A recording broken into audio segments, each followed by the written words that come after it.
J'aimerais parler d'une attitude et d'une pratique que nous devons adopter si nous voulons répondre aux attentes élevées de notre Père Céleste. C'est celle-ci. Être disposé à accepter, voire à rechercher, la correction.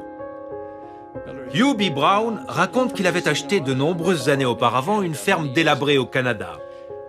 Tandis qu'il procédait au nettoyage et à la réparation de sa propriété, il découvrit un groseillier qui avait poussé jusqu'à près de 2 mètres de haut et qui ne donnait pas de paix. Il le tailla donc de manière radicale, ne laissant que de petits chicots. Il vit alors une goutte semblable à une larme sur chacun de ces petits chicots, comme si le groseillier pleurait. Et il crut l'entendre dire « Comment as-tu pu me faire cela? J'avais merveilleusement bien poussé et voici que tu m'as coupé complètement. Tous les autres arbres du jardin vont me regarder de haut maintenant. Je croyais que tu étais jardinier. » Écoute, petit groseillier, c'est moi qui suis le jardinier ici, et je sais ce que je veux que tu sois.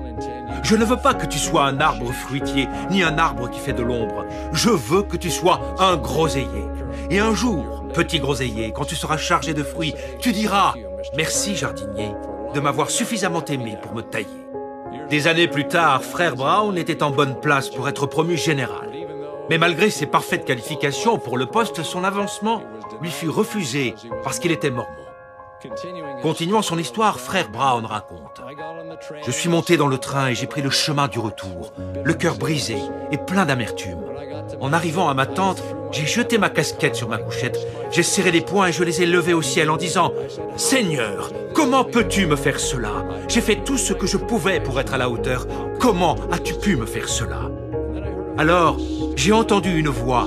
C'était ma voix et elle disait « C'est moi, le jardinier ici. Je sais ce que je veux que tu fasses. » L'amertume m'a quitté et je suis tombé à genoux à côté de mon lit pour demander pardon de mon ingratitude.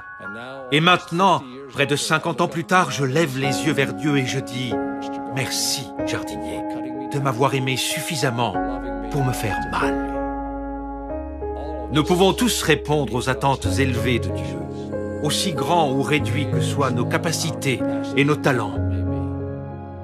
Prions pour avoir sa correction inspirée par la